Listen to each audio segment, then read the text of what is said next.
காலச்சக்கரத்தில் 12வது வரக்கூடிய ராசி தான் இந்த மீனம் ராசி. மீன ராசியை பொறுத்த வரைக்குமே இது ஒரு நீர் ராசி. அதே மாதிரி இவங்களுக்கு இனி வரக்கூடிய காலகட்டம் எப்படி அமைஞ்சிருக்கு, இந்த மீன ராசி நண்பர்களுக்கு பொறுத்த வரைக்குமே அடையாள சின்னம் பார்த்தோமா எதிரெதிர் திசையில் நீந்தக்கூடிய 2 மீன்கள் இருக்கும். இது வாழ்க்கையில் இரட்டை சிந்தனை கொண்ட ஒரு மனநிலையை காட்டுகிறது. இந்த சின்னமானது உணர்ச்சி மற்றும் யதார்த்தம் இது எல்லாத்தோட சமநிலையுமே வெளிப்படுத்தும். இந்த ராசிக்காரர்களோட மனநிலை பார்த்திங்களா அவ்வப்போது மாறுபடும். ஒரே முடிவில் நிலைத்திருக்காம சூழ்நிலைக்கு ஏற்ப தங்களை மாற்றிக்கொள்ளக்கூடிய ஒரு ராசி அப்படின்னாலும் இந்த மீன ராசி அப்படின்னு சொல்லலாம். மேலுமே இது ஒரு நீர் ராசி அப்படிங்கிறதுனால வாழ்க்கையில் ஏற்ற தாழ்வுகளும் இரட்டைத்தன்மையும் காணப்படும். இவங்க ரொம்ப மென்மையானவங்களாக இருப்பாங்க. அதே நேரத்தில் கலை, கற்பனை, பேச்சுத்திறன், உணர்ச்சி பூர்வமான ஒரு கருணை, ஆன்மீக சிந்தனை மற்றும் அடுத்தவங்களுக்கு ஏதாவது ஒரு கஷ்டம் அப்படின்னா முதல்ல உதவக்கூடியவங்களாகவும் இந்த மீனராசி அன்பர்கள் இருப்பாங்க. இதுவே இவங்களுக்கு பலமாகவும் இருக்கும், அதே நேரத்தில் பலவீனமாகவும் இருக்கும். சரி, இவங்களுக்கு இனி வரக்கூடிய காலகட்டம் எப்படி இருக்குது, இனி வரக்கூடிய காலகட்டம்லாம் எந்தெந்த விஷயம்லாம் உங்களுக்கு எப்படி சாதகமாக அமைஞ்சிருக்கா அல்லது கவனமாக இருக்க வேண்டிய விஷயமாக அமைஞ்சிருக்கா, உங்களுடைய பலம் என்ன, உங்களுடைய பலவீனம் என்ன, இதையெல்லாம் பற்றின ஒரு விரிவான வீடியோவை நம்ம இந்த வீடியோ பார்க்கலாம். வீடியோ பார்த்திங்கன்னா உங்களுக்கு ரொம்ப யூஸ்ஃபுல்லாக இருக்கும். வீடியோவை ஸ்கிப் பண்ணாமல் முழுமையாக பாருங்கள். வீடியோ பிடிச்சிருந்தால் மறக்காமல் லைக் பண்ணுங்கள், கமெண்ட் பண்ணுங்கள், ஷேர் பண்ணுங்கள். நீங்கள் இது போன்ற பல சுவாரஸ்யமான தகவலை நீங்கள் தெரிஞ்சுக்கணும் அப்படின்னாலும் மறக்காமல் நம்ம சேனலை சப்ஸ்கிரைப் பண்ணிட்டு கூடவே பாருங்கள் பெல் பட்டன் இருக்கும், அதையுமே ப்ரெஸ் பண்ணிக்கோங்க. அப்போ தான் நாங்கள் போடுற புது நியூ வீடியோஸ்லாம் உடனுக்குடன் உங்களுக்கு நோட்டிஃபிகேஷனாக வரும். அதே மாதிரி உங்களுக்கு ஜோதிட ரீதியாக ஏதாவது சந்தேகங்கள் இருக்குது அல்லது உங்களுடைய வாழ்க்கையில் நீங்கள் சந்திக்கக்கூடிய ஒரு பிரச்சனைகளுக்கு தீர்வு கிடைக்கணும் அப்படின்னு நினச்சிங்களா, இந்த வீடியோவுக்கும் கீழே பாருங்கள் டிஸ்கிரிப்ஷனில் ஸ்ரீ வராகி அம்மன் வாட்ஸ்அப் நம்பர் கொடுத்துருக்கோம். அந்த நம்பருக்கு கால் பண்ணி பேசுனீங்க அப்படின்னா உங்களுடைய பிரச்சனைகளுக்கு நல்ல ஒரு தீர்வாகவும் நல்ல ஒரு பரிகாரமாகவும் அமையும். வாங்க வீடியோக்குள்ளே போகலாம். ஜாதகரோட வாழ்க்கையை முக்கியமாக வழிநடத்தக்கூடிய கிரகம் தான் குரு. ஸோ இவர் குழந்தை பாக்கியம், வங்கி சேமிப்பு, அதிக அளவிலான தங்க சேமிப்பை குறிக்கிறார். மீன லக்கணத்திற்கு குரு ஆட்சியாளராக இருக்கிறதுனால அதன் பலன் மிக முக்கியமானதாக அமைஞ்சிருக்கு.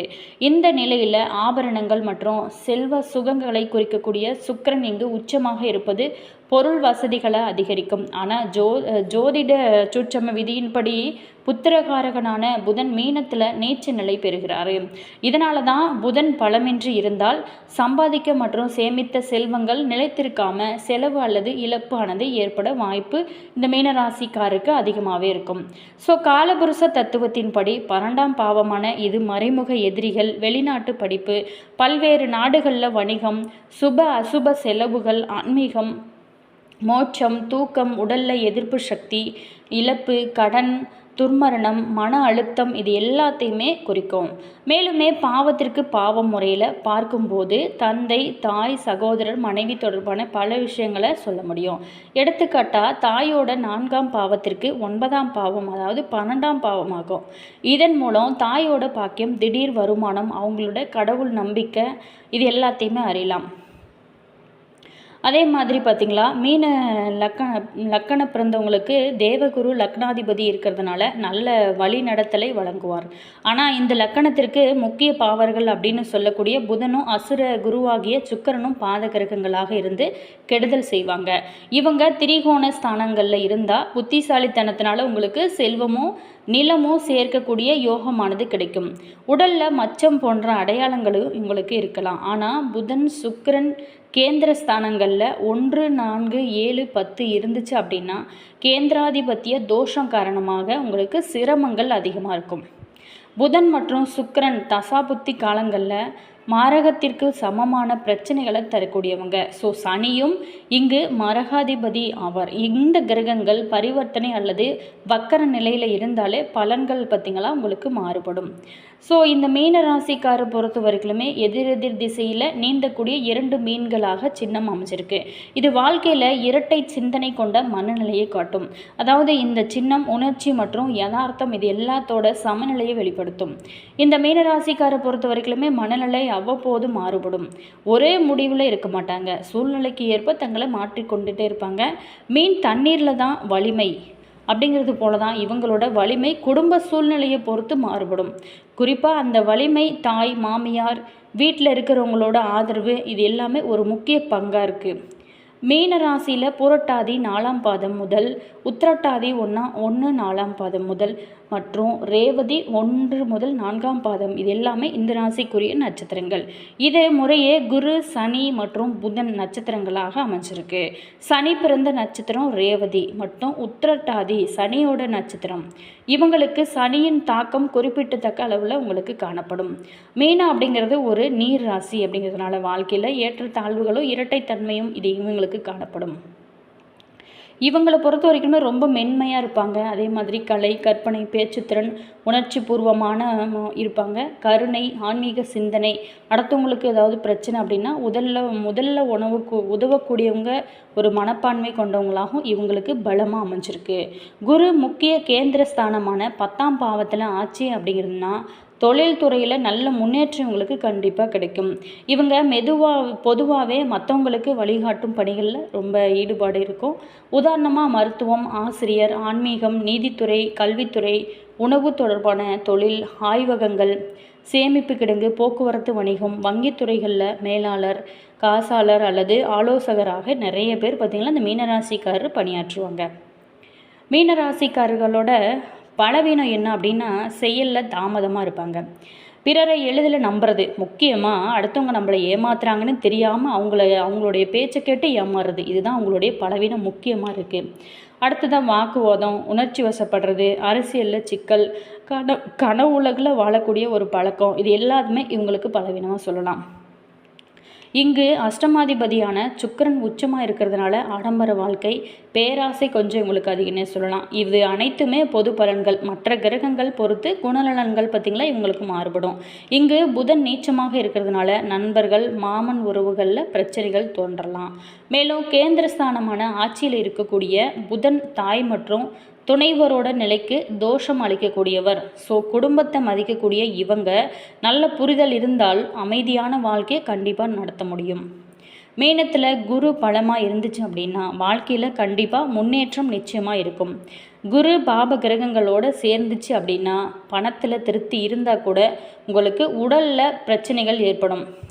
சாத்தியமான பிரச்சனைகள் என்றால் வயிறு, மூக்கு, தோல் கோளாறுகள், பாத எரிச்சல், சர்க்கரை நோய், மூச்சில் விடுறதுல சிரமம், ஈரல் மற்றும் கொழுப்பு பிரச்சனைகள், அதே மாதிரி வாயு, மன அழுத்தம் இதெல்லாம் இருக்கும். சில அறிகுறிகளையும் அலட்சியம் செய்யாமல் ஏதாவது சின்ன பிரச்சனை அப்படின்னா கூட இந்த மீனராசி அன்பர்களை பொறுத்த வரைக்குமே உடனடியாக மருத்துவ பரிசோதனை அவசியம். கோச்சாரத்தில் குரு மற்றும் சனி இணைவு ஏற்படும் போது உடலில் சதை மற்றும் கொழுப்பு அதிகமாக இருக்கக்கூடிய பகுதிகளில் அழுக்கு, பாக்டீரியா, கிருமி தொற்று போன்றவை எல்லாமே உருவாக வாய்ப்பு இருக்குது.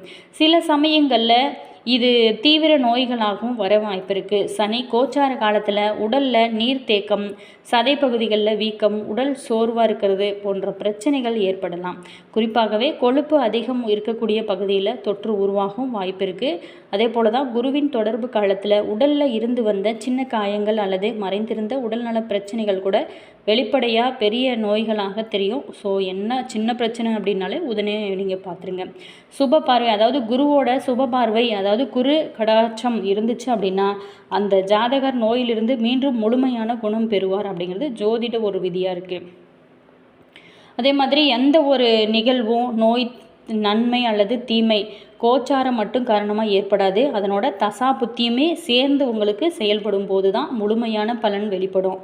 தற்போது சனி மீன ராசியில் இருக்கக்கூடிய நிலையில் சின்ன சின்ன உடல் நல குறைபாடுகள் இருந்தால் கூட அது எல்லாமே அலட்சியம் செய்யாமல் உடனடியாக மருத்துவரை அணுக வேண்டும். இந்த நாளில் இது மாதிரி உடற்பயிற்சி, மூச்சு பயிற்சி தவறாமல் செய்யுங்க. சனி கோச்சார காலத்தில் மருத்துவ செலவுகள் அதிகரிக்கும் வாய்ப்பு இருக்கும். வேலை தொடர்பான மாற்றங்களும் உங்களுக்கு ஏற்பட இந்த டைமில் வாய்ப்பு இருக்குது. பரிகாரமாக நீங்கள் என்ன செய்யலாம் அப்படின்னா நீர்நிலைகள் இருக்கக்கூடிய கோவில்களில் நீராடுங்க, அது நல்லது.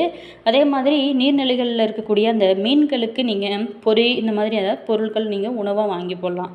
குறிப்பாகவே திருச்செந்தூர் முருகன் கோவில் போயிட்டு நீங்கள் வழிபாடுவது நல்ல விசேஷ பலன்களை உங்களுக்கு கொடுக்கும். அதே மாதிரி நீங்களை பொறுத்த வரைக்குமே இரத்த தானம் செய்வது நல்ல ஒரு பரிகாரம் அப்படின்னு உங்களுக்கு சொல்லலாம். அதே மட்டும் இல்லாமல் இந்த டைமில் பொறுத்த வரைக்கும் நம்மளுடைய மீனராசி அன்பர்களுக்கு எப்படிப்பட்ட ஒரு மாற்றத்தை நீங்கள் சந்திக்க போகிறீங்க இந்த வாரத்தில் அப்படின்னு பார்க்க போகிறோம். மீனராசி அன்பர்களுக்கு இந்த வாரம் மனதை வாட்டி வந்த சிக்கல்கள் தீரும். நீண்ட நாளாகவே இருந்து வந்த குறைகள் ஒவ்வொன்றாக மாற ஆரம்பிக்கும். ஒவ்வொரு நாளுமே முன்னேற்றத்திற்கு உண்டான பாதைகளை நீங்கள் கண்டுபிடிப்பீங்க. காரிய அனுகூலங்களும் கிடைக்கும். நீங்கள் செய்யக்கூடிய முயற்சியில் தடைகள் தாமதங்கள் எத்தனை வந்தாலுமே சரி அது எல்லாமே முறியடிக்கக்கூடிய வல்லமை உங்களுக்கு இயல்பாகவே இருக்கும். தம்பதிகளிடையே அன்பு அதிகரிக்கும். சுப நிகழ்ச்சிகள் உடனே நிறைவேறாமல் போகக்கூடிய ஒரு சந்தர்ப்பங்களும் சூழ்நிலைகளும் அமையும். இருந்தால் கூட உங்களுடைய முயற்சிகளை தொடர்ந்து நீங்கள் செஞ்சு கொண்டே இருந்து வெற்றியுமே காண்பீங்க. புரட்டாதி 4ஆம் பாதத்தில் பிறந்தவங்களுக்கு இந்த வாரம் விரும்பியது கிடைக்க கூடுதல் முயற்சி தேவை. சந்திரனோட சஞ்சாரத்தினால பணவரத்து உங்களுக்கு அதிகமாகவே இருக்கும். பயணம் மூலம் லாபம் கிடைக்கும். புதிய நபர்கள் நட்பு உங்களுக்கு கிடைக்கும். அதே நேரத்தில் அரசாங்கம் தொடர்பான காரியங்களில் சாதகமான பலன்களை எல்லாமே நீங்கள் எதிர்பார்க்கலாம். அடுத்ததாக உத்திரட்டாதி நட்சத்திரத்தில் பிறந்தவங்களுக்கு இந்த வாரம் பொறுத்த வரைக்குமே பல விதத்துலையுமே உங்களுக்கு புகழ் கூடும். மற்றவங்க பிரச்சனைகளில் வாதாடி வெற்றி பெறுவீங்க. தொழில் வியாபாரத்தில் இருந்து வந்த போட்டிகளுமே விலக ஆரம்பிக்கும். மேலுமே அடுத்ததாக ரேவதி நட்சத்திரத்தில் பிறந்தவங்களுக்கு இந்த வாரத்தை பொறுத்த வரைக்குமே குடும்பத்தில் சுப நிகழ்ச்சிகள் நிலவும். உறவினர்களோட வருகையுமே இருக்கும். திருமணம் போன்ற சுபகாரியம் நடக்க ஆரம்பிக்கும். வீடு நிலம் இந்த மாதிரி இதில் எல்லாமே உங்களுக்கு லாபம் கிடைக்கும்.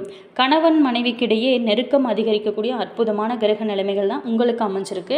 மேலுமே வியாழக்கிழமை அன்னைக்கு நீங்கள் அருகில் இருக்கக்கூடிய கோவிலுக்கு போயிட்டு குரு பகவானை வழிபட்டு வர்றது உங்களுடைய ராசிப்படி ரொம்ப ரொம்ப நல்லது. என்ன நேயர்களே, உங்களுக்கு இனி வரக்கூடிய காலகட்டம் எப்படி அமைஞ்சிருக்கு, உங்களுடைய ராசிப்படி கிரக நிலைகள் எந்த அளவுக்கு ஒரு மாற்றத்தை ஏற்படுத்தும், உங்களுடைய பலம் என்ன பலவீனம் என்ன, இதையெல்லாம் பார்த்தோம். வீடியோ பிடிச்சிருந்தால் லைக் பண்ணுங்கள், கமெண்ட் பண்ணுங்கள், ஷேர் பண்ணுங்கள். Always thank you. உங்களோட கருத்தை மறக்காமல் கமெண்ட்ஸில் சொல்லுங்கள்.